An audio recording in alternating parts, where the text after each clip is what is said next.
ini. Yang terhormat kepada Bapak Dr. Insinyur Mardiaman, STMT, selaku dosen teknik sipil Universitas Tama Jakarta dan Wakil Ketua Umum ITAKI.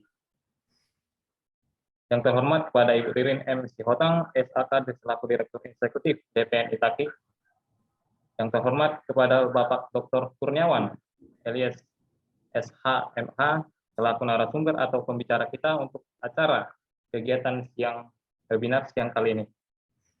Yang terhormat kepada Ibu Indriasari, STMT, selaku dosen Universitas Krisnadupayana dan sebagai moderator kita untuk acara kegiatan webinar siang kali ini. Dan yang terhormat kepada Bapak Insinyur Hamonangan, STMT, IPU, ACPA. Dan yang terhormat kepada seluruh para narasumber yang sudah hadir di dalam acara seminar siang hari ini dan dengan tema memahami pekerjaan konstruksi terintegrasi, design and build. Pertama-tama, marilah kita panjatkan puji dan syukur atas kehadirat Tuhan Yang Maha Kuasa yang selalu senantiasa melimpahkan rahmat, taufik, serta hidayahnya kepada kita semua, sehingga pada kesempatan yang bahagia ini kita masih diberi nikmat sehat, nikmat rezeki, sehingga kita masih dipertemukan dalam kegiatan siang hari ini.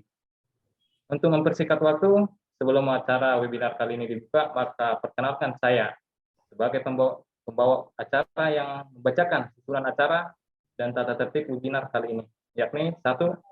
Pembukaan, 2. Pembacaan doa, 3. Menyanyikan lagu Indonesia Raya yang diiringi musik, 3. Sambutan yang dibawakan oleh Pak Dr. Insinyur Mardiaman, STMT, selaku Wakil Ketua Umum ITAKI, 5. Yaitu acara inti kita, yakni pemaparan isi materi yang dibawakan narasumber kita, Pak Dr. Kurniawan Ilyas, SHMH. Yang ke-6, diskusi dan sesi tanya jawab. Yang berikut foto bersama, dan yang terakhir penutupan. Adapun tata tertib mengikuti webinar pada siang hari ini adalah 1. Pada saat acara berlangsung, peserta dimohon mematikan fungsi mikrofon atau mute. 2. Peserta dapat mengajukan pertanyaan dengan menuliskan pertanyaan pada kolom chat room pada menyebutkan nama dan instansi. Selanjutnya moderator akan membacakan pertanyaannya dan dijawab oleh narasumber kita. Dan yang ketiga, sertifikat diberikan kepada peserta yang mendaftar dan mengisi formulir link presensi atau absensi di akhir acara ini. Selanjutnya kita masuk ke acara kegiatan kita, pembukaan saya sendiri. Alhamdulillah, puji Tuhan, kita panjatkan kehadirat Tuhan Yang Maha Esa, karena berkat rahmat dan hidayahnya kita semua dapat mengikuti webinar dengan tema memahami pekerjaan konstruksi terintegrasi, design and build. Dalam pembukaan ini, acara dan kegiatan webinar yang dilaksanakan pada siang hari ini berjalan dengan lancar dan bantuan Allah Subhanahu wa taala. Dan harapan kami, kita semua dapat memahami dan dapat mengimplementasikan dengan kebutuhan kita masing-masing. Sekali lagi, saya ucapkan selamat bergabung Bapak Ibu semuanya, dan dengan webinar kali ini dapat memahaminya dengan baik. Terima kasih. Mungkin itu saja pembukaan dari saya. Kita lanjut ke acara berikutnya. Dan sebelum saya serahkan ke moderator, izinkan saya untuk memperkenalkan atau membacakan profil sedikit dari Ibu Indriasari, STMT, selaku moderator kita. Izin untuk share screen ya Bapak Ibu.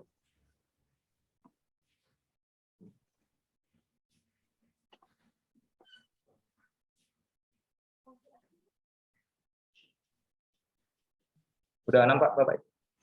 Sudah kelihatan? Belum, sebentar. Ya, sudah. Sudah Bapak Ibu. Ya. Saya akan membacakan sedikit dari profil Ibu Indriasari, STMT, selaku moderator webinar kita kali ini. Dari pendidikan Diploma 3, Teknik Sipil, Akademi Teknologi Sabta Taruna, Jakarta, dengan selanjutnya program Sarjana S1, Teknik Sipil Universitas Krisnadupayana, Jakarta, dan selanjutnya yang dilanjutkan program Panca Sarjana Magister atau S2, Teknik Sipil, Universitas Tarumanagara, Jakarta. Dengan pengalaman, beliau sampai sekarang menjadi tenaga pengajar tetap di program studi teknik sipil Universitas Krishna Dipayana Jakarta, dan sekalian dosen saya. Dan selanjutnya saya serahkan ke Ibu moderator, waktu dan tempat saya persilakan. Ya, baik. Terima kasih kepada MC Mas Darlinto sudah memperkenalkan saya sebagai moderator pada acara webinar hari ini. Gimana kabarnya Bapak Ibu semua? Mudah-mudahan dalam keadaan sehat walafiat. Saya akan membacakan pantun pemuka. Air beriak, tanda tak dalam. Air tenang seperti berlian. Izinkan saya ucapkan salam untuk para hadirin sekalian. Assalamualaikum warahmatullahi wabarakatuh. Salam sejahtera saya ucapkan bagi yang beragama lain, Bapak Ibu. Yang saya ingin menyapa, salam hormat saya kepada Bapak Ketua MPI, Bapak Heber, Bapak Wakil Ketua MPI, Bapak Mardiaman, kepada seluruh pengurus ITAKI dan pengurus Indo yang tidak dapat saya sebutkan satu persatu di sini. Baik, selamat siang dan selamat datang juga saya ucapkan kepada narasumber kita yang luar biasa, Bapak Dr. Kurniawan Ilyas, SHMH. Dan saya ucapkan selamat datang kepada para peserta yang telah hadir pada acara webinar ini dengan tema memahami pekerjaan konstruksi terintegrasi desain and build yang dilaksanakan atas kerjasama antara Ikatan Tenaga Ahli Konstruksi Indonesia yang kita kenal dengan ITAKI dan Asosiasi Perusahaan Konstruktor Indonesia yang kita kenal dengan ASINDO, yang diselenggarakan pada hari ini, Jumat siang, tanggal 12 Agustus 2020. Selanjutnya, sebelum memulai acara, mari Bapak Ibu kita berdoa menurut agama dan kepercayaannya masing-masing agar webinar ini dapat berjalan dengan lancar sampai selesai. Doa dimulai.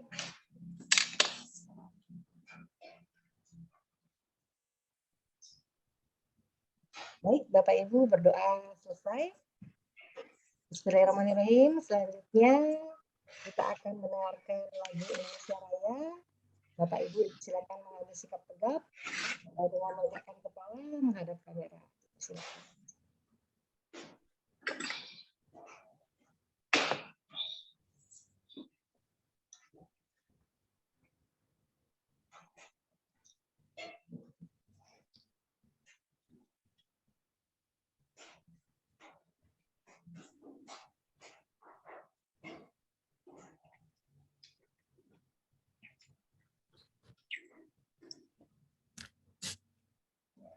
Bagaimana?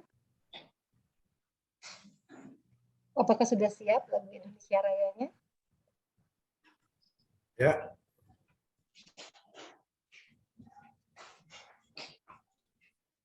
Saya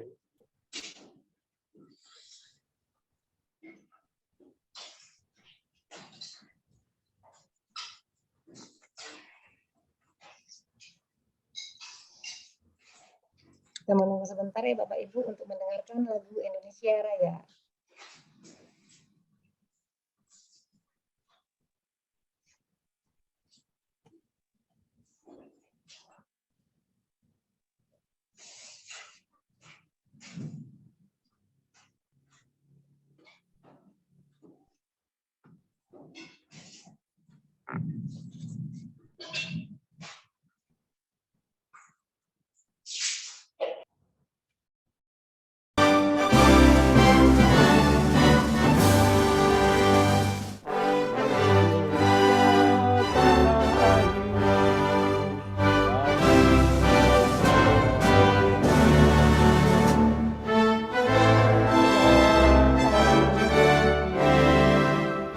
Daripada Iugung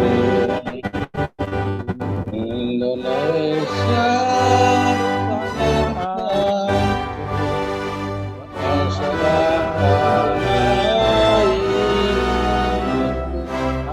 marilah kita berseru Indonesia bersatu, hiduplah kita, hiduplah negeri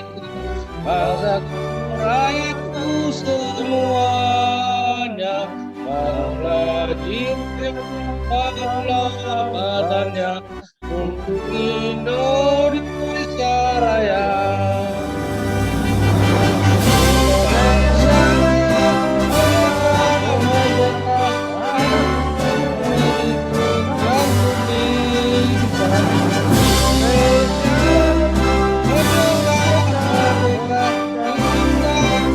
Indonesia Raya.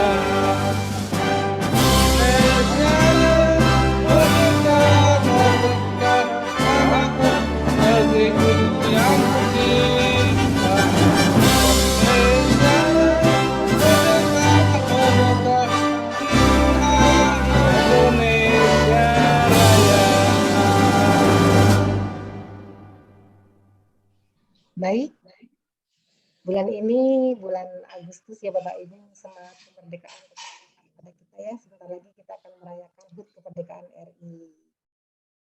Acara selanjutnya sambutan oleh Ketua Umum ITAKI yang akan diwakilkan oleh Wakil Ketua Umum ITAKI kepada Bapak Dr. Insinyur Mardiaman STMT.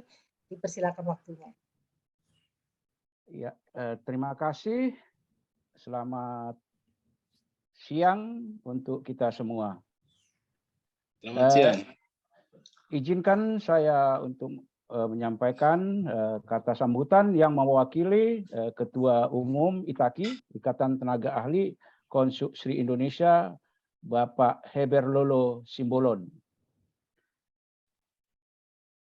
Bahwa topik kita pada hari ini, ya, seminar kita hari ini adalah mengenai bagaimana memahami pekerjaan yang terintegrasi dengan kontrak design and build. Nanti pembicara kita yang sudah Pak Kurniawan, Dr. Kurniawan yang memang handal, ya, yang memang berpraktisi di bidang itu, bisa menyampaikannya kepada kita semua dengan sejelas-jelasnya, sehingga kita semua yang hadir di sini, para peserta, memahami benar bagaimana menempatkan kontrak design and build ini ketika nanti kita berada di lapangan. Semoga acara ini bisa berjalan dengan baik dari awal sampai selesai, dan itu bisa menjadi amal ibadah kita untuk kemajuan industri konstruksi di Indonesia. Saya sampaikan selamat untuk mengikuti seminar pada siang hari ini. Terima kasih. Saya kembalikan kepada moderator. Ya, baik. Terima kasih Bapak Mardiaman atas sambutannya. Baiklah, kita masuk ke acara puncak, yaitu pemaparan materi dari Bapak Dr. Kurniawan Ilyas SH.MH dengan tema memahami pekerjaan konstruksi terintegrasi desain and build yang akan dibawakan kurang lebih selama 30 menit. Sebelumnya saya akan memberikan membacakan CV beliau sebentar.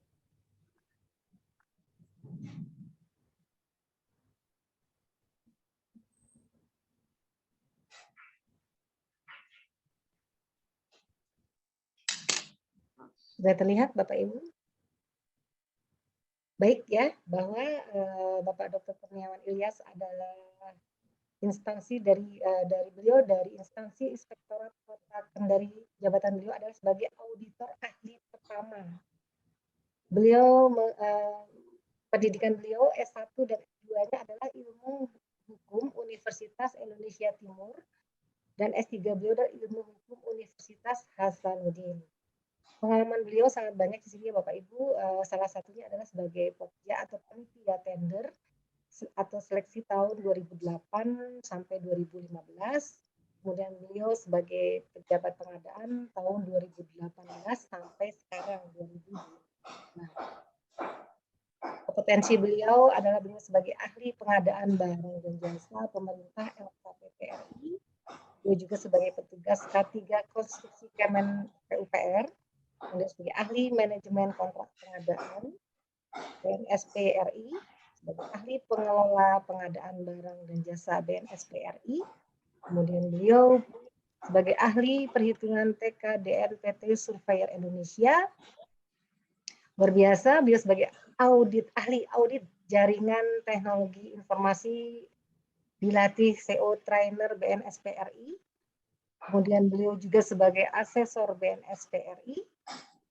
Kemudian beliau memberi keterangan ahli pengadaan pendamping kontrak LKPPRI dan sebagai asesor LKPPRI.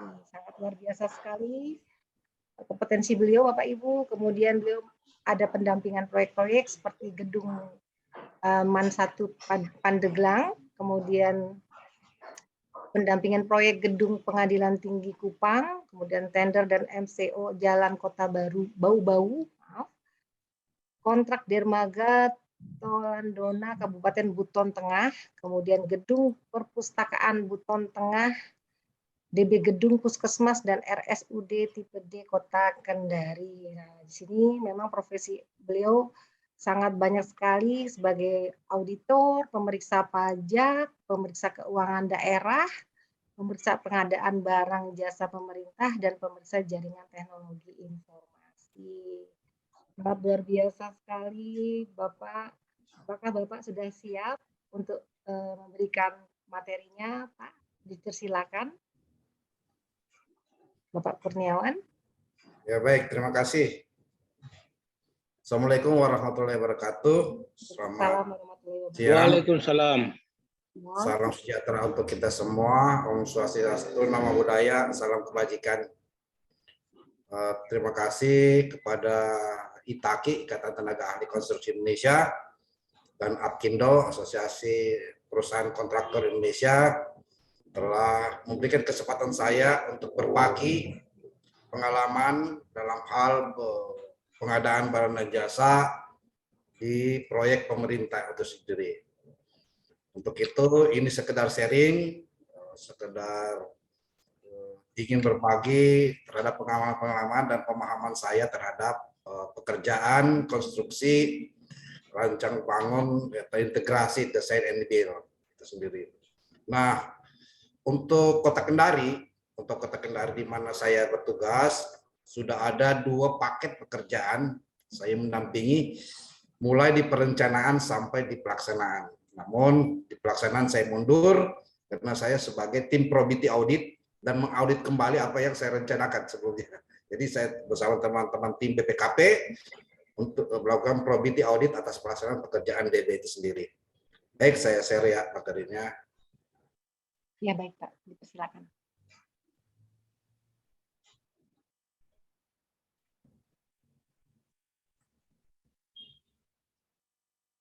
Dulu ya.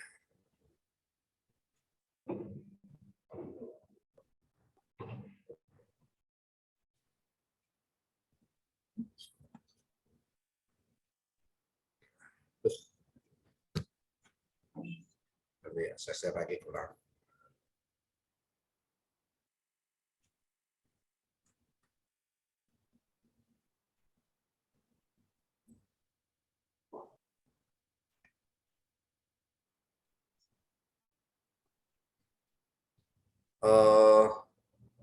Materi yang kurang lebih sama ya, pengadaan pekerjaan konstruksi, integrasi, rancang dan bangun menurut lampiran 3 MDP 6 Peraturan LKPP nomor 12 tahun 2021. Benar, saya auditor di Inspektorat dan advisor di LKPP.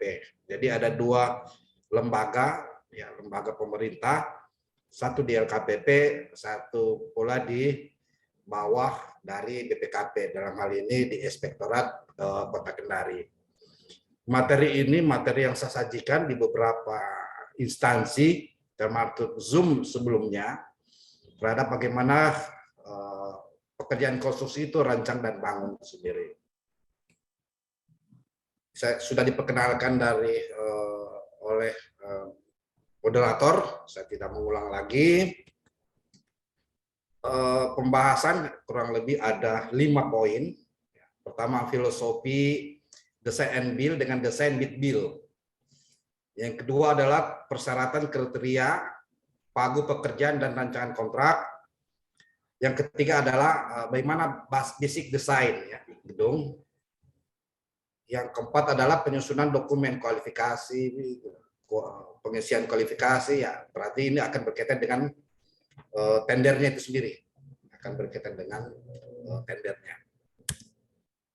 Baik, bicara tentang pengadaan barang dan jasa terintegrasi, ini bisa kita lihat di peraturan presiden ya nomor 16 ya tahun 2018 ya, bahwa pengadaan itu dapat dilakukan secara terintegrasi.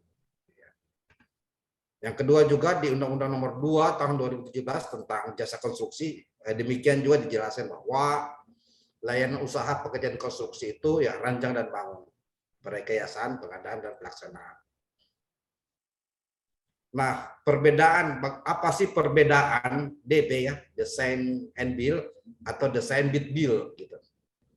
Design and build ya, ataupun dikenal DB, disingkat oleh DB atau rancang bangun, pengguna jasa hanya menyiapkan basic design. Jadi belum ada gambar detailnya, belum ada perhitungan detailnya, ya, spesifikasi detailnya yang disiapkan oleh pengguna jasa. Beda halnya ketika kita proyek konvensional atau desain bid build. Pengguna jasa sudah menyiapkan detail engineer desainnya. Artinya apa? Gambar kerja, ya, soft drawing yang sudah dibuat oleh konsultan perancangan sudah ada lebih dulu. Ya, disiapkan melalui proses seleksi konsultan perancangan konstruksi. Jadi saya ingatkan konsultan perancangan konstruksi, bukan konsultan perencana. Karena konsultan perencana konstruksi belum masuk di wilayah detail engineer design. Yang kedua adalah kalau di design and build, ya, pengguna jasa melakukan penjaminan itu melalui konsultan MK. Artinya apa? Konsultan MK sudah ada lebih dulu sebelum proses persiapan pengadaan. Artinya di perencanaan dan penganggaran melalui RKA atau Renja APBD Kementerian Lembaga, konsultan MK sudah hadir lebih dulu, sudah ada proses pemilihan dan kontrak. Kegunaan konsultan MK akan mendampingi PPK, pejabat pembuat komitmen dalam hal persiapan pengadaan, dalam hal menyusun dokumen ketentuan PPK. Nah, kalau di konvensional itu sendiri, ya tadi pengguna jasa quality control-nya atau quantity control-nya itu di konsultan supervisi atau konsultan pengawas. Nah, antara konsultan MK dan konsultan pengawas fungsinya sedikit berbeda. Kalau konsultan pengawas, ketika kontrak pelaksanaan konstruksi sudah mulai berjalan, di situ peran konsultan pengawas. Sedangkan konsultan MK ketika mau mulai pekerjaan dalam hal persiapan pengadaan sebelum tender, peran konsultan MK mendampingi pengguna jasa dalam hal PPK. Itu yang membedakan. Selanjutnya, kalau di design and build, membuka peluang kreativitas intelektual penyedia jasa, kontraktor DB. Artinya apa?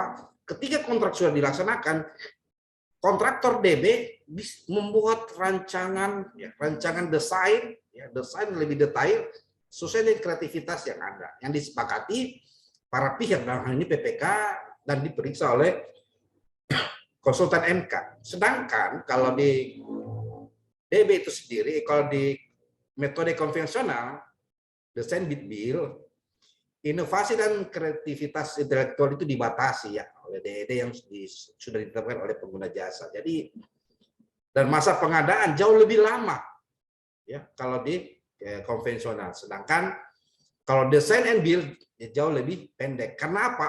Paralel antara pelaksanaan kontrak, perancangannya dan pelaksanaan konstruksinya itu sendiri. Jadi itu paralel bersamaan pada saat kontrak sudah ditandatangani. Jadi itu yang membedakan. Jadi metode konvensional ya, metode konvensional pengguna jasa menginginkan kepastian desain lebih awal.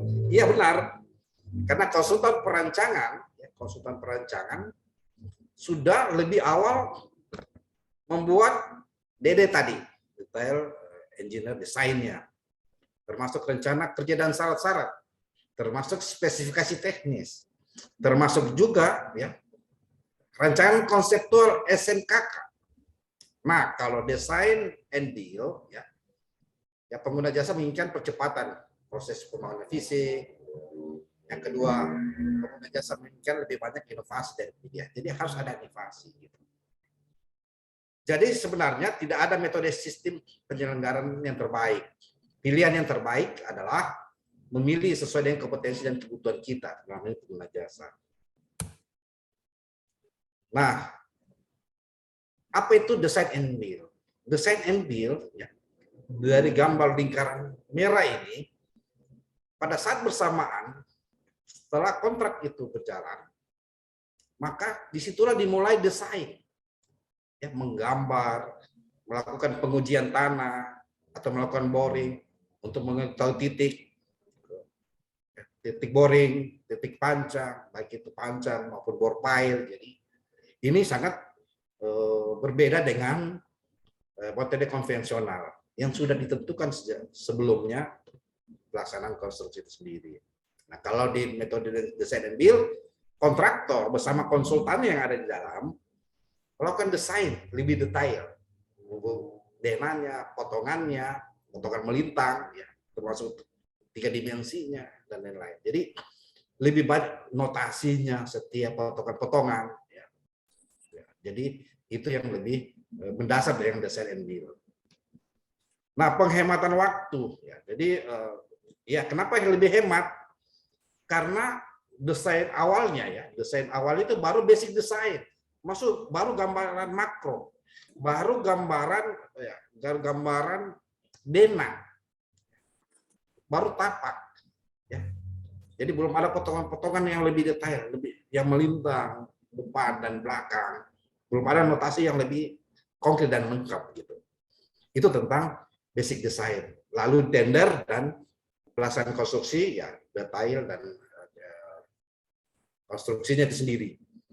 Beda halnya dengan tadi metode konvensional ya, harus ada seleksi konsultan perancangan, dapat DED-nya, kemudian tender, pelaksanaan konstruksi gitu. Sama gitu. Jadi itu yang membedakan sehingga ada penghematan waktu. Nah, pekerjaan konstruksi desain and build ini adalah seluruh pekerjaan yang berhubungan pembangunan suatu bangunan yang penyediaannya ya, memiliki satu kesatuan tanggung jawab perancangan. Jadi perancangan, perencanaan, perancangan dan pelaksanaan konstruksi. Gitu. Jadi apa yang dia rancang itulah yang dia laksanakan sendiri. Apa yang dia rancang sendiri itu yang dia laksanakan sendiri juga. Ya sesuai dengan standar teknis yang sudah berangkat dari kesepakatan dalam kontrak itu sendiri. Nah, persyaratan, oke. Ya, persyaratan penyelenggaraan desain and build. Pertama, harus lebih awal ada ya, jasa konsultan MK atau tim teknis. Yang kedua harus ada di DIPA-nya. Ya. Yang ketiga ya harus ada dokumen rancangan awal, basic design. Peta geologis, lokasi, referensi tanah penyelidikan. Jadi sudah ada gambaran referensi. Lingkup pekerjaannya harus jelas, terinci, ya, identifikasi lokasi proyek, kebutuhan lahan, gambar dasar, gambar skematik, potongan tipikal dan lain-lain. Jadi belum lebih detail. Yang kedua, memang kalau untuk desain and build ini ya alokasi waktu untuk tender juga harus disiapkan gitu. Nah, kriteria ya. Jadi untuk menetapkan desain and build atau pekerjaan konvensional atau desain bid build itu harus mulai di perencanaan. Pada saat pemerintah daerah ya, ingin menetapkan pekerjaan itu rancang dan bangun harus dimulai pada saat di perencanaan. Tidak boleh muncul ya, tidak boleh muncul tiba-tiba di persiapan pengadaan. Karena kenapa? Karena sudah disiapkan konsultan MK-nya dan harus disiapkan basic desainnya gitu. Ya, basic design. Jadi di dokumen perencanaan pengadaan ya harus jelas apakah pekerjaan tersebut ya untuk desain di rancang bangun ini sifatnya pekerjaan kompleks atau mendesak. Nah, ini tanda kutip. Kompleks atau mendesak. Nah, itu harus tergambar pada saat di perencanaan. di mana ada situ hadir ada konsultan MK. Nah, kalau untuk pekerjaan kompleks ada 5 susunan kriteria. Salah satunya sudah terpenuhi seperti memiliki kondisi ketidakpastian yang tinggi, itu sudah memenuhi syarat. Kita tetapkan di perencanaan pengadaan pada saat pembahasan anggaran bahwa ini bisa DB, design and build. Nah, kalau untuk pekerjaan mendesak harus 3 aspek, ya, aspek ekonomi, sosial, ya, segera dimanfaatkan dan perencanaannya tidak cukup untuk terpisah. Harus terpenuhi aspek ekonomi dan sosial dan segera dimanfaatkan. Jadi sisa PPK ya bersama MK dan tim atau tim teknis merumuskan kelimanya ini itu tentang kompleks ya atau mendesak gitu. Itu. Jadi pejabat yang menetapkan ya berwenang itu kalau untuk tingkat daerah ya dalam hal ini ya gubernur, wali kota ya atau bupati. Kalau di tingkat kementerian lembaga ya kementerian lembaga dia berdasarkan usulan ya usulan pejabat pimpinan tinggi madya ya. Tetap menteri yang tetapkan jika dananya dari APBN itu tentang desain siapa pejabat yang menetapkan. Nah perlu ada justifikasi ketika kita menetapkan ya ketika kita menetapkan bahwa ini pekerjaan aversion condition maka ya satu bagian ketidakpastian yang dituangkan dalam dokumen ketentuan BPK. Bagaimana daya dukung tanahnya? Nah, daya dukung tanah ini berarti harus ada penyelidikan tanah. Ya, di sini peran dari teman-teman geoteknik misalnya, atau peran teman-teman dari geolistrik. Ya, gitu. Yang kedua, bagaimana pembebasan lahan? Ya, apakah lahan tidak ada masalah dan lain-lain? Cuaca, hidrologi. Ya. Termasuk juga memiliki desain tipikal dari PPK. Misalnya pekerjaan gedung rumah sakit. Tentu memiliki desain tipikal yang berbeda pekerjaan sekolah, gedung lain-lainnya. Karena kalau kita ketahui bahwa untuk pekerjaan gedung rumah sakit atau puskesmas, ya, unsur luminasinya, pencahayaannya, unsur kesehatan, ya, standar kesehatan itu harus lebih tipikal daripada pekerjaan gedung lain misalnya. Yang kedua, yang selanjutnya memiliki daftar tarif atau harga penyusunan komponen pekerjaan schedule of rate. Jadi daftar tarif dan harga dalam penyusunan komponen schedule of rate tidak berlaku untuk pekerjaan yang tidak ditetapkan, yang tidak kepastian gitu. Tidak memiliki kepastian aversion condition. Jadi itu kalau bicara justifikasi pekerjaan konstruksi aversion condition seperti penjelasan saya. Nah, kalau bagaimana dengan pekerjaan mendesak? Nah, perlu ada survei memastikan bagaimana penempatan lokasi itu sangat mendukung ekonomi atau kehidupan sosial. Yang kedua, segera dimanfaatkan karena sangat menunjang ekonomi. Yang ketiga adalah proses tendernya ya, memang harus segera gitu. Jadi pekerjaan kompleks ya kita memilih di antara 5-nya. Misalnya resiko besar. Nah, kalau bicara risiko besar, berarti pendekatan kita berdiri dari rancangan konseptual SMKK. Ya, risiko besar, sedang, dan risiko kecil. Nah, kalau kita ketahui, kalau risiko besar, berarti pekerjaannya di atas 100. Ya. Yang kedua juga kita melihat tingkat penetapan risiko. Ya. Sesuai Permen PUPR nomor 10 tahun 2021. Termasuk Permen PUPR 21 2019 tentang keselamasan konstruksi.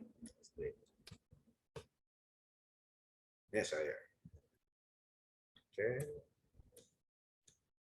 Ini justifikasi terhadap kompleks ya, kompleks aspek materialnya. Tapi ini aturan yang lama ya, aturan yang lama sudah tidak digunakan, tapi bisa jadi rujukan ketika kita menyusun di perencanaan pengadaan. Nah, rancangan awal atau basic design, nah data peta geologi teknis ya lokasi seperti peta geologi studi kopit seperti paralat, bukit selisih ketinggian, juga kontur ya, peta skala, sedang dan besar. Jadi harus ada basic design-nya, standarnya basic design demikian. Gitu. belum secara detail. Nah, kalau bicara basic design juga, ya ruang lingkupnya kita harus jelaskan. Apakah pekerjaan pasti ya kalau pekerjaan gedung ya yang sangat kompleks kita ketahui ya pasti ada arsitektural, pasti ada pekerjaan sipil ya. Pekerjaan sipil kita sudah tahu pekerjaan-pekerjaan yang sifatnya struktur, ya, mulai pondasi, slop, kolom, ya, balok itu sendiri. Jadi itu yang pekerjaan-pekerjaan struktur. Sipil, mekanikal misalnya, mekanikal ya permesinan. Misalnya. Kalau dia lantai 3, lantai 4 ya bagaimana sistem liftnya, sistem macam-macam. Elektrikal juga, sama juga elektrikal ya. Yang menggunakan pendekatan spesifikasi teknis puil gitu. Plumbing, perpipaan, tata lingkungan atau sanitasi. Itu juga. Jadi arsitektur ya. Sudah dijelaskan sonasi, sirkulasi, program ruang, sipil ya pondasi, slop, kolom, balong, tembok atau plat lantai ya, meskipun tembok juga sebagian diskusi teman-teman ada bilang ini soal arsitektural, ada bilang soal sipil ya, soal dinding. Misalnya standar teknis, jadi harus dimuncul standar teknis di basic design. Tidak bisa tiba begitu saja basic design tanpa ada standar teknis yang sudah dibuat oleh PPK gitu, pada satu perencanaan. Nah, bagaimana kalau gedung ya? Kalau gedung ini basic desainnya sebenarnya gedung tadi yang saya jelaskan sebelumnya bahwa belum ada detailnya, belum ada detail engineer desainnya gitu. Tapi sudah ada namanya dokumen perancangannya, bagaimana konsepsi perancangannya bagaimana, prarancangannya bagaimana, rencana masanya, bangunan, tapak daerah, dan dokumen pengembangan rancangan. Masih ada gambaran seperti apa yang ingin kita rencanakan gedung pada saat basic design itu sendiri, pada saat kontrak DB. Jadi tetap ada dokumen perancangan, dokumen prarancangan. Ini kita bisa lihat di Permen PUPR ya 28 tahun 2022 2018 tentang gedung negara. Nah, selanjutnya persiapan pengadaan. Nah, karena dia DB ini dia berbasis penawarannya, perhitungannya dan kontraknya dia, ya DB, dia lensum. Lensum. Artinya apa? Kalau pekerjaan lensum, volume atau kuantitas, ya, bukan hal yang mengikat. Yang mengikat adalah output pekerjaan. Apa saja sih output pekerjaan? Misalnya ya rancangan gambarnya, pekerjaan sipilnya, dan muncul harga. Di sini tidak akan pernah akan muncul volume ya, atau kuantitas, karena kalau untuk langsung sendiri ya beda dengan harga satuan, karena harga satuan akan muncul volume, kuantitas ya, yang sifatnya perkiraan. Jadi langsung ini memang harus benar-benar rigid perhitungannya ya, bahwa setiap pekerjaan sipil berapa outputnya, berapa biayanya. Ya. Jadi dokumen ketentuan PPK dibuat oleh PPK, review pagu anggaran, tetap direview gitu. Setelah direview oleh tim MK, konsep perhitungan gedungnya bagaimana, dan pagu pekerjaan. Nah, yang membedakan antara DB dan desain bid bill, kalau di desain bid bill dia disebut HPS, harga perkiraan sendiri. Ya. Tapi kalau di desain and bill dia disebut ya, pagu pekerjaan. Jadi beda. Ya, jadi ada HPS, ada pagu pekerjaan, dan penawaran penyedia ya berbasis langsung itu sendiri gitu kan. Ya, jadi itu betul. Ya dokumen ketentuan PPK ya isinya demikian ya. Dia punya uraian saya lanjut saja. Ini adverse condition juga sama dijelaskan ya. Jadi yang paling penting kalau DB juga harus ada tenaga ahli hukum yang melihat rancangan kontrak ya.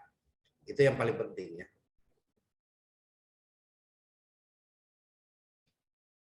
Jenis kontraknya untuk DB rancangan bangun penawarannya langsung, kontraknya langsung, tapi pembayarannya bisa dilakukan ya, bisa dilakukan lumsum dengan gabungan lumsum ya, harga satuan sendiri ya. Jadi tetap ada, bisa ada perubahan kontrak ya, perubahan kontrak sendiri, pekerjaan tambah ya, sepanjang anggarannya ada. Kalau tidak ada ya, yang berubah paling spesifikasi atau volume atau kuantitas ya. Ya tugas MK ya. Jadi tadi sudah dijelaskan sejak awal bahwa yang menjamin quality atau quantity suatu pekerjaan desain NB ya tadi peran konsultan MK ya. MK yang pertama penjaminan, yang kedua membantu PPK dalam proses persiapan, yang membantu PPK kontrak, melakukan persetujuan kontrak, memverifikasi tagihan pembayaran.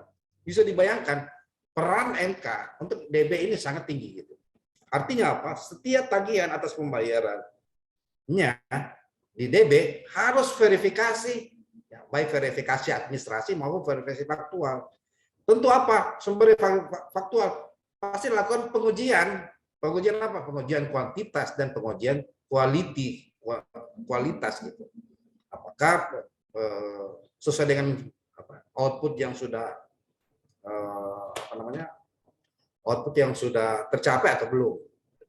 Jadi memang itu adalah DB. Membantu PPK ketika dilakukan audit ya, pada saat dilakukan audit serah terima pekerjaan.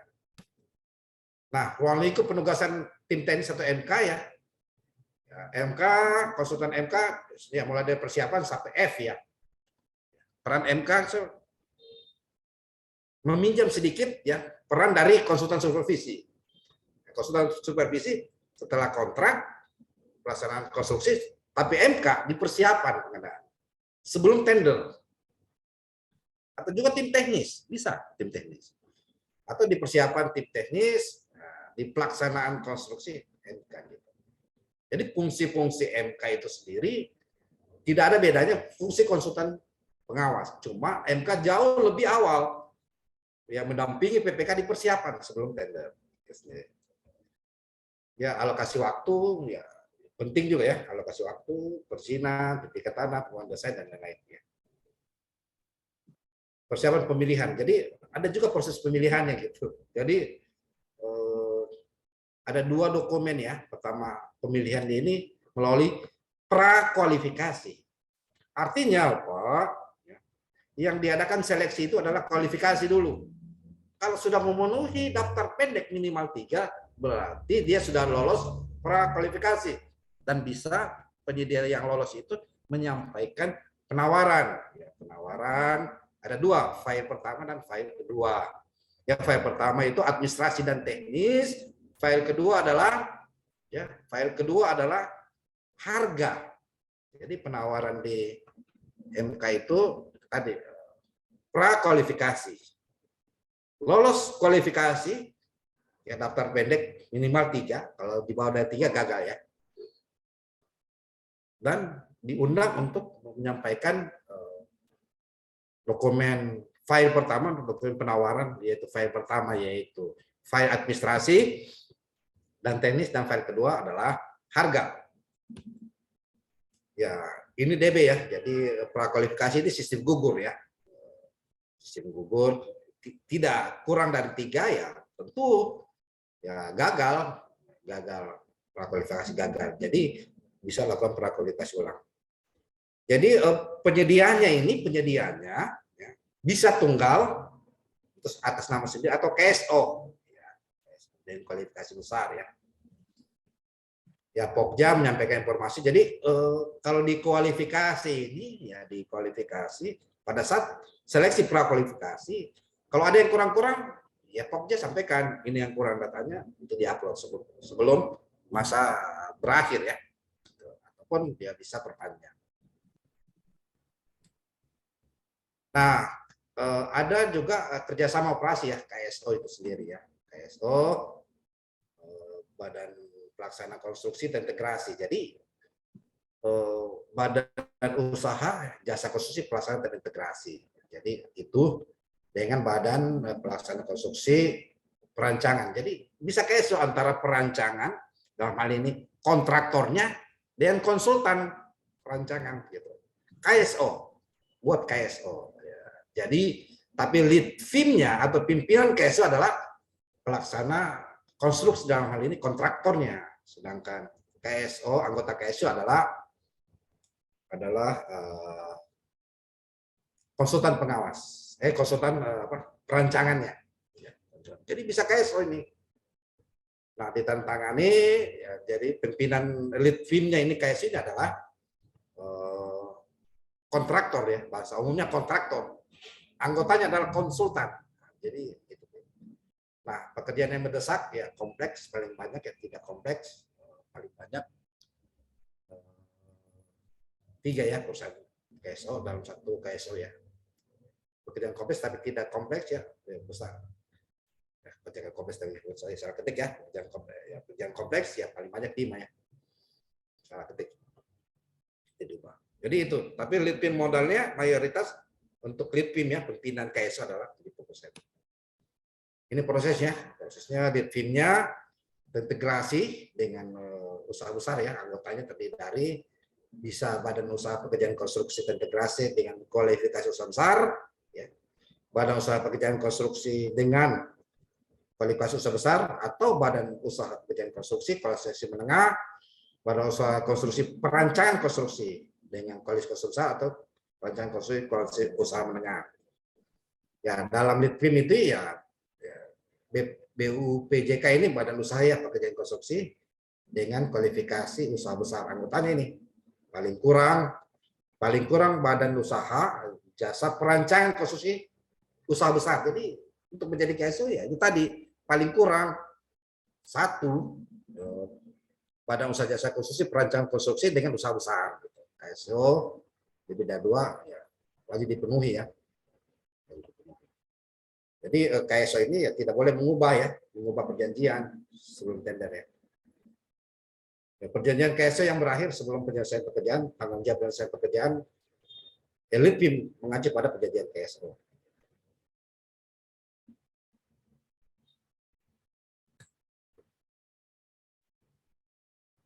Ini tendernya ya.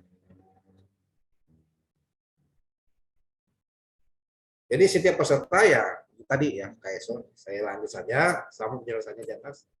Data kualifikasi, ya, data yang diisi di form SPSE ya.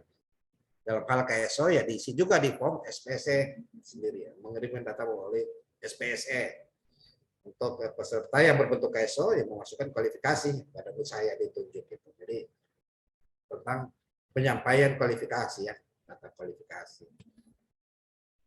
Ya, persyaratan kualifikasi untuk desain and build ini ya pertama memiliki perizinan berusaha ya. Perizinan berusaha jasa konstruksi. SBU paling banyak ya. Jadi sertifikat badan usaha paling banyak 2. Sisa kemampuan paket ya. Tapi ini kecil ya. Tapi yang paling penting adalah kemampuan dasarnya. Pengalaman 15 tahun terakhir, subklasifikasi atau kualifikasi dan seterusnya. Misalkan lebih dari 1 SBU bisa. Jadi mensyaratkan lebih dari 1 SBU boleh. Persyaratan kualifikasi ya, tadi manajemen, mutu dan lain-lain. Tidak ada daftar hitam, ya, memenuhi status valid pajak, ya, akta pendirian, ya, pengalaman ya, paling kurang 4 tahun ya, paling kurang 1 pekerjaan konstruksi dalam kurun 4 tahun terakhir. Baik itu lingkungan pemerintah, swasta maupun subkon, jadi bisa. Subkon bisa, lingkungan swasta bisa. Gitu. Ada juga pembuktian kualifikasi ya. Jadi proses Pokja memverifikasi peserta tidak hadir ya resikonya Pokja tidak perlu meminta semua dokumen, sama juga data kualifikasi belum terdapat data sikap, maka calon pemenang mengisi dulu ya data kualifikasi sikap. Bila diperlukan Pokja melakukan verifikasi dokumennya. Dalam hal luring peserta tidak hadir, maka alasan diterima Pokja dapat memperpanjang waktunya. Jadi kalau untuk PDB ini ya, tadi pembuktian kualifikasi peserta. Ya berarti prakualifikasi ya, membuktikan kualifikasi. Ya, wakil peserta yang hadir ya. Ini umum saya lanjut saja. Nah, ini lead team ini. Cara ber-KSO gitu. Cara ber-KSO. Jadi kalau ada penyedia sini, cara ber-KSO ini ya, Litpim ya, kerjasama operasi harus memiliki kualifikasi setingkat ya, atau lebih tinggi dari badan usaha kerjasama dengan porsi kualitas. Misalnya perusahaan Litpimnya ini ya sharingnya 60%, 65. Ya perusahaannya yang ber-KSO ya 25, sharing 10. Jadi 100% ya. Yang salah adalah Litpimnya sharing modalnya 20%. Nah, itu salah itu. Ya ketentuannya bahwa paling banyak 70%. Jadi aturannya ya SBU-nya ya, KD-nya dan pajaknya. SBU kualifikasi besar ya, SBU dia kode T1505. Kalau subkualifikasi. Jadi ada SBU ya, SBU entah yang baru ini SBU subklasifikasi jasa integrasi untuk konstruksi bangunan gedung. Ada. Subjasa perancangan konstruksi ya, subklasifikasi jasa desain rekayasa konstruksi fondasi dan struktur bangunan. Itu tentang subjasa perancangannya. Bagaimana kemampuan dasarnya ya? Ya 3 kali NPT ya, nilai pengalaman tertinggi, pajaknya harus bisa diakses melalui KSWP. Memilih pengalaman nih. Jadi untuk menjadi penyedia juga harus punya pengalaman. Ya, pertama 4 tahun terakhir ya, pengalaman di 2019. Misal ya, saya kasih contoh. Kode T1505, jasa konstruksi terintegrasi konstruksi gedung ya. Ini ikut pekerjaannya demikian ya. Pekerjaan misalnya yang saya dampingi nih, yang saya dampingi paket sekarang. Jadi ikut pekerjaan konstruksi bangunan yang ditenderkan paket pembangunan gedung puskesmas kandai dan sudah TPD. Nah kita lihat lingkupnya apa? Berarti ada pekerjaan gedung ya, pekerjaan gedung, desainnya, estimasinya, jadwal dan lain-lain. Jadi berkaitan dengan engineer ya, uang lingkupnya. Pengalaman ya sama juga pengalaman. BG 008 jasa pelaksana gedung kesehatan itu juga bisa. Jadi ada SBU ya T1505 dan bisa juga SBU ya BG 08 jasa pelaksana konstruksi gedung kesehatan. Ya, apa ruang lingkupnya? Pekerjaan pelaksanaan termasuk juga penanganan baru dan lain-lain seperti rumah sakit dan sebagainya. Jadi untuk ya, pengalaman ya tadi SBU-nya kita lihat ya pernah melaksanakan pekerjaan gedung kesehatan. Sama juga ya untuk pekerjaan perancangannya ya. Ini perancangan ini, Ray. Perancangannya kalau dia ber-KSO ya, dia ber-KSO ya tadi ada pekerjaan jasa desain, rekayasa struktur fondasi dan bangunan. Kodenya RE 201.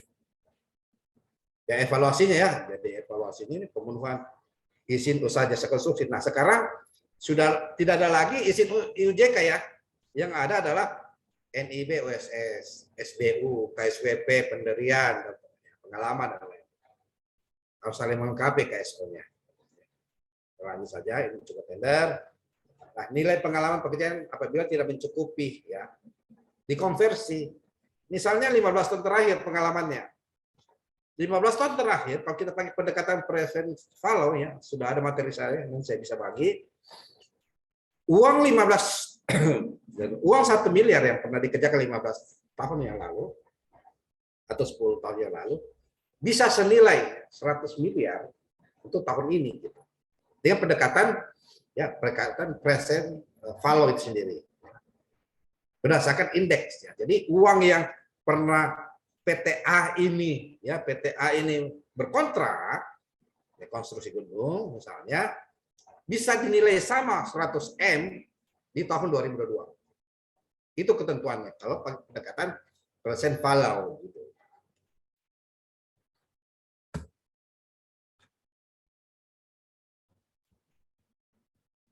Ini tentang tendernya dokumen ketentuan PPK ya. Nah, kalau untuk metode tender prakualifikasi 2 file, harga kontrak terendah untuk pekerjaan yang mendesak ini. Kalau untuk tender prakualifikasi, 2 file dan sistem nilai, ya, ini harga terendah, ini sistem nilai, bisa kompleks atau mendesak. Tapi yang paling pasti adalah ini pekerjaan kompleks. Ya. Kalau untuk metode tendernya prakualifikasi 2 file, sistem nilai, dia untuk pekerjaan kompleks. Diperuntukkan untuk pekerjaan kompleks. Ya, dokumen tender ya. Jadi yang sudah lulus, yang saya sebutkan tadi, sudah lulus prakualifikasi ya tentu diundang peserta menyampaikan lagi di form SPSE. Jadi ada dokumen kualifikasi atau prakualifikasi dan dokumen tender. Dokumen tender ketika peserta sudah prakualifikasi untuk DB ya, design and build gitu. Jadi dokumen penawaran misalnya dan teknis satu file ya. File yang kedua adalah harga ya, harga. Jadi menyampaikan penawaran di design and build bukan daftar kuantitas dan harga ya. Jadi PPK akan menginput di SPSE daftar keluaran dan harga. Tidak ada volume ya, tidak ada volume yang adalah keluaran dan harga. Keluaran dan harga. Jadi PPK menjadi catatan bahwa tidak ada volume yang ditawar dalam pekerjaan ini. Yang adalah apa keluarannya dan berapa harganya. Ya ini file administrasi ya. Dibagikan. Jadi ada berkaitan dengan equipment mayor ya. Jadi peralatan utama juga yang penting ya. Sebagai bagian peserta teknis nih. Peserta teknis. Jadi ada proposal sebenarnya. Jadi di dokumen persyaratan teknis untuk DB ada proposal rancangan. Ya, dia sampaikan proposal rancangannya. Dia ingin apa ini rancangan ini. Nah untuk itu pada saat DB peran konsultan MK ya, memberikan masukan kepada Pokja, kita tender misal, bagaimana proposal rancangan PT A, B, C, D yang masuk. Masuk. Ada penilaian, baik itu sifatnya harga terendah maupun sistem nilai. Kalau proposal rancangannya sesuai desain tipikal yang sudah dan kreativitas dia, itu sudah menjadi penilaian. Makanya di dokumen tender, ya, jangka waktu proposal, uraian pekerjaan, manajemen ini bagian dari penilaian, ya, penilaian dia, di scoring gitu. Ya, equipment majornya ya, sama persyaratan personilnya ya, personil manajerialnya ya, tentu harus juga ya. Tapi kalau untuk pekerjaan DB ini, design and build ini kan dia pekerjaan kualifikasi besar ya, kualifikasi besar gitu. Besar bukan nilainya ya. Jadi kami di Kota Kendari ada pekerjaan 14 miliar, tapi karena dia DB, dia kategori kualifikasi usaha besar. Karena dia DB, padahal kan kalau menurut ketentuan yang sekarang, bahwa untuk pekerjaan konstruksi 0 sampai 15 miliar kualifikasi usaha kecil. Tapi kalau untuk DB, dia kualifikasi usaha besar ya. Jadi berarti tenaga ahli ya mudanya ya Madya ya. Madya bisa ya, Madya atau utama ya, Madya 3 tahun, utama 0 gitu. Itu bisa dipersyaratkan. Sisa kita lihat bagaimana menentukan resiko. Nah, resiko sendiri. Ya Pokja ya ini tadi ada RKK-nya ya. Tetap juga ada apa namanya? Ada uraian ya di rencana keselamatan konstruksi. Jadi sudah jelas ya di DB pekerjaan yang resiko yang paling bahaya gitu apa. Tetap harga penawaran demikian. Jadi harga penawaran dia keluaran dan harga ya, bukan kuantitas dan harga. Itu menjadi penting bagi Pokja untuk pekerjaan DB. Evaluasinya sama ya. Jadi kalau evaluasi file 1 ambang batas terendah ini dibobot gitu, jangka waktu, proposal rancangan. Nah, ini penilaian ya. Ini penilaian untuk pekerjaan ya rendah ya, ambang batas. Teknis ya. Demikian klarifikasi maupun teknis.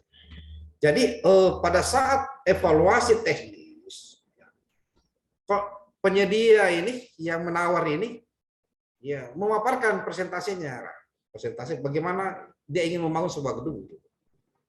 Jadi ini proses penilaiannya.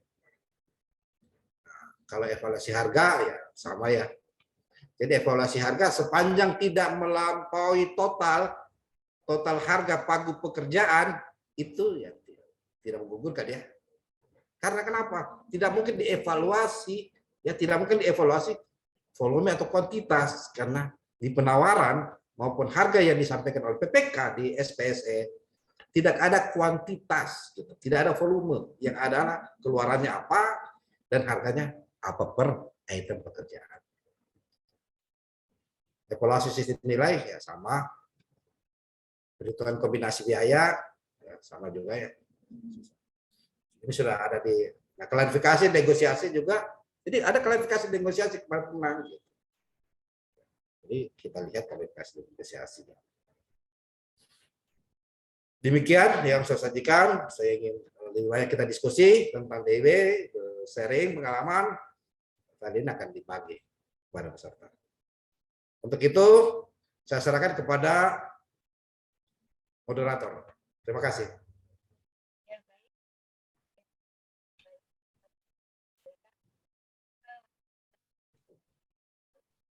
Volumenya kurang kedengaran ya suaranya. Dengar dengan jelas. Sangat jelas. Di sini harus Bisa raise hand ya, bisa raise hand gitu boleh. boleh. Raise hand aja bagus. Ya, saya bacakan ada satu pertanyaan ini Pak sebentar. Ya, siap. Dari Bapak Ludin SM Inspektorat Kabupaten Maros. Apakah paket yang dilakukan dengan sistem tender memerlukan SPK atau tidak? Baik, itu dulu bisa langsung dijawab, Bapak.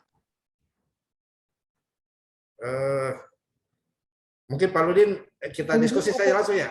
Soalnya suaranya tidak kedengaran sih. Bisa Pak, bisa, insya Allah bisa. Silakan Pak Ludin. Ya, makasih Pak atas kesempatan yang diberikan. Assalamualaikum warahmatullahi wabarakatuh. Waalaikumsalam warahmatullahi wabarakatuh. Jadi ada dua sebenarnya Pak pertanyaan di sini yang memang juga saya kan saja termasuk masih baru Pak terkait dengan pengetahuan saya terkait juga dengan pengadaan barang sistem tender ini. Ada pertanyaan pertama, apakah sistem tender itu dalam proses dokumennya apakah membutuhkan dokumen SPK, surat perintah kerja dari OPD misalnya. Kemudian yang kedua, seyogyanya berapa peserta yang memenuhi kualifikasi untuk mengikuti pemilihan pemilihan penyedia itu Pak. Ya, makasih Pak. Ya. Ibu, itu ya, saya jawab ya langsung. Ya Pak, baik, silakan Pak. Baik. Jadi karena ini DB ya, design and build, ya, bukan design bid build. Jadi dia ada proses prakualifikasi dulu, dinilai dulu kualifikasinya. Minimal 3 peserta ya, yang lulus prakualifikasi. Kalau di bawah 3 peserta, berarti prakualifikasi itu gagal. Maka dia harus ada kualifikasi ulang. Kualifikasi ulang. Kalau SPK itu Pak, SPK itu surat perintah kerja. Itu untuk pekerjaan ya, pekerjaan pengadaan barang jasa di bawah 200 juta, di bawah 200 juta ya. Dan di atas 50 juta untuk nilai pekerjaannya. Jadi itu ya, kalau SPK dia di atas 50 juta, di bawah 200 juta rupiah. Demikian Pak Aludin. Ya, makasih Pak. Ya, silakan. Yang lain present. Ya, baik, ini ada selanjutnya mungkin Bapak Sidodadi mungkin bisa langsung bertanya dengan membuka kamera. Pak Sidodadi. Ada enggak? Pak Sidodadi tadi mau ini bertanya untuk proposal rancangan yang menang mengikat apa tidak dalam pelaksanaan konstruksinya. Terima kasih. Bisa diulang Bu? Untuk proposal rancangan yang menang mengikat atau tidak dalam pelaksanaan konstruksinya? Terima kasih. Baik Bu, jadi proposal Iya, Pak, siap. siapa? Oh, Pak itu, Sidadi ya? Oh Iya, iya, Bapak. Selamat siang, Bapak. iya, iya, Iya, iya. Bapak. Anggota ini Pak Sidadi. Iya. Konsultan ya, Pak Sidadi ya, konsultan Betul, ya. iya, Bapak. Mohon izin tanya, Bapak. Ya. Ya, Jadi itu masalah itu loh, Pak. Kalau waktu proses penawaran, itu kan Yes. kontraktor mengajukan rancangan, Pak, rancangan desain berdasarkan spesifikasi itu Yes. sendiri. Yes. Setelah waktu sudah dalam pelaksanaan, itu proposal yang disampaikan oleh kontraktor itu mengikat 100% enggak, Pak? Harus dilaksanakan untuk proposal yang udah menang. Baik. Nah, pertama itu proposal langsung aja Bu ya. Ya, Ibu, silakan Pak. itu proposal rancangan yang disampaikan oleh kontraktor itu ide atau gagasan dia ingin mau membangun apa sebuah pekerjaan gedung misalnya. Ide itu sebatas rancangan makro, room detail. Nah, ketika sudah dinilai, ya, Pokja menetapkan bahwa proposal rancangan ini scoringnya, kalau sistem nilai ya, scoringnya dia 50% misalnya. Ketika dia scoringnya 50%, Pokja menilai dibantu oleh konsultan MK, konsultan MK juga menyatakan bahwa ini desainnya ini proposal rancangannya ini bagus ini, berkaitan dengan kebutuhan pekerjaan, sesuai dengan update ya, update teknologi gitu. Nah, itu ditetapkan. Nah, dari dasar itulah berkontrak dan kembali membuat detailnya kembali, Pak. Jadi proposal rancangan itu belum detail, masih makro. Jadi cuma ide-ide dia. Nah, pertanyaan kemudian adalah jika ada perbedaan kondisi di lapangan, ya di DB ini tidak ada MC0 ya, tidak ada MC0. Harus dicatat. Di DB tidak ada mutual check 0 gitu. Tidak ada pengukuran bersama. Jadi itulah yang jadi dasar, apa yang jadi rancangannya dia, itu jadi dasar yang mau dipakai pada saat mendetailkan semua gambar kerja, gambar tekniknya, shop drawingnya, termasuk spesifikasinya. Ya. Baik itu spesifikasi mutu, spesifikasi fungsi kinerja, spesifikasi waktu, spesifikasi jumlah, itu tergambar. Ya. Mutu menurun lagi, spesifikasi teknis, spesifikasi sampel, spesifikasi kinerja. Jadi itu. Jadi apa yang ditawarkan dalam bentuk proposal itu harus turunkan, ya, dia harus turunkan dalam bentuk detailnya lagi, termasuk hitungan-hitungan, engineer estimate-nya. Ya. Karena di penawaran tidak ada engineer estimate, tidak ada perhitungan detail di penawaran. Cuma tadi di slide tadi, cuma keluaran dan total harga per item pekerjaan. Itu Pak Sidodadi. Jadi dia harus turunkan kembali, harus ditagih. Jadi MK harus menagih. Mana ya kemarin proposal yang saya scoring tinggi gitu. Kenapa kalau tidak detailkan? Harus mengikuti panduan itu gitu. Demikian Pak. Jadi di DB ini tidak ada MC0 ya. Kalau PCM ada, pre-construction meeting ada. Tapi MC0 ataupun CCO tidak ada. Tidak CCO. Karena dia ukur sendiri kok. Masa satu CCO lagi. Kan CCO kan karena pengukuran yang dibuat konsultan perencana, kalau desain bid build, ya kadang ngarang-ngarang gitu. Jadi tidak ada CCO ya. Yang ada adalah variasi kontrak. Demikian Pak Sidodadi. Ya, Baik, Pak. Pak. Terima kasih atas penjelasannya, Pak. Ya, baik Pak. Ini ada yang resen Bapak Murtadi, tapi Bapak Murtadi ini ada chat, saya bacakan sebentar. Satu lagi ini mohon izin bertanya dari Bapak Ivan Elanda ST, tenaga ahli struktur proyek Jakarta International Stadium. Pada saat penilaian calon kontraktor untuk pengalaman pekerjaan, apakah harus sesuai dengan tender? Gitu Pak. Ya, kita lihat ya.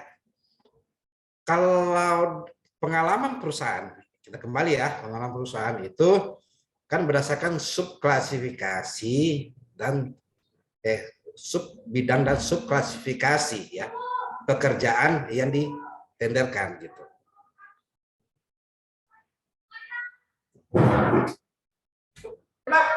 Kenapa Kak?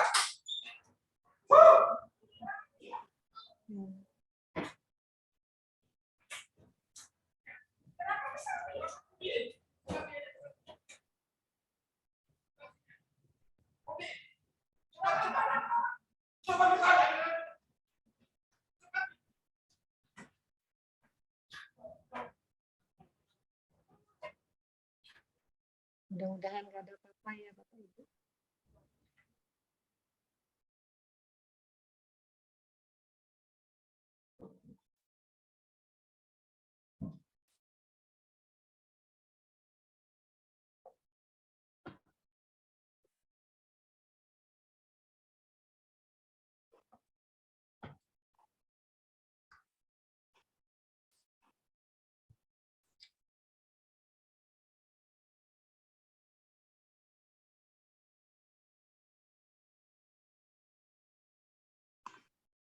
Mohon untuk bersabar sebentar ya Bapak Ibu. Mudah-mudahan tidak ada apa-apa.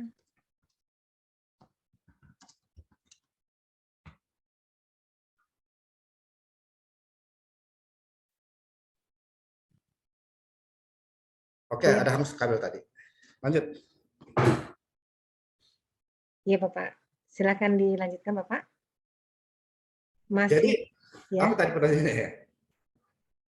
Pada saat penilaian calon kontraktor, Oke. pengalaman pekerjaan apakah harus sesuai dengan tender? Ya, kalau untuk badan usaha ya harus sesuai dengan pekerjaan pekerjaan gedungnya ya, pekerjaan gedung, apalagi gedung kesehatan ya, pengalaman di gedung kesehatan. Gitu. Jadi kalau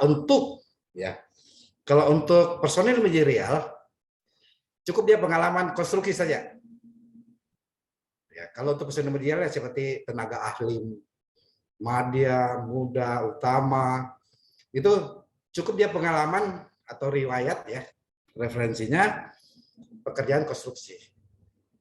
Kalau untuk badan usaha, dia cukup untuk pekerjaan konstruksi, misalnya gedung kesehatan, ya pengalaman kesehatannya. Demikian Bu. Ya, baik Bapak. Selanjutnya ini ada yang rasain dari Bapak Murtafi, mungkin dipersilakan untuk di-unmute Bapak. Silakan langsung bertanya. Silakan. Apakah masih bisa mendengar Bapak Murtafi? Silakan Pak Murtafi. Pak. Iya, silakan Pak Murtafi. Ya, Pak, saya Murtafi Pak dari PT Yudhya Karya. Yes. Izin Pak, suaranya mungkin agak kurang jelas lagi hujan. Jadi gini Pak, memang design and build ini kan agak relatif ini ya, masih sesuatu hal yang versinya kita di dunia konstruksi dengan versinya pemeriksa, dalam hal ini BPK atau BPKP masih jadi sesuatu yang punya sudut pandang yang berbeda. Seperti di awal tadi Bapak sampaikan bahwa memang kalau di design and build itu kan kontraknya adalah output.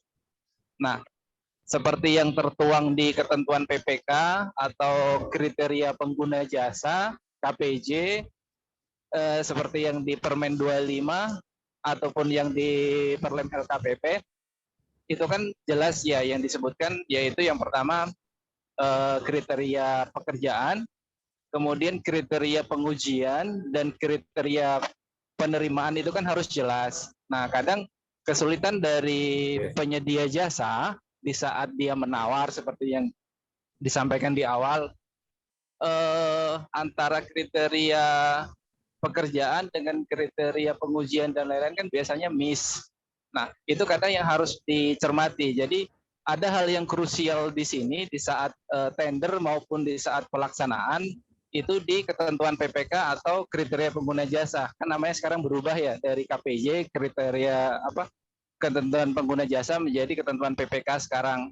Nah, Kalau kita mengacu ke Permen 25 atau Perlem LKPP itu kan penilaian pada saat tender agak menjadi subjektif di saat kita menilai misalnya tingkat improvisasinya dari penyedia jasa, karena kita kadang terikat oleh kriteria evaluasi 10 kriteria yang akan kita nilai dengan ketentuan pengguna jasa atau ketentuan PPK tadi, Bapak. Itu yang agak masih sedikit butuh penjelasan supaya tidak dispute mana yang harus dipahami.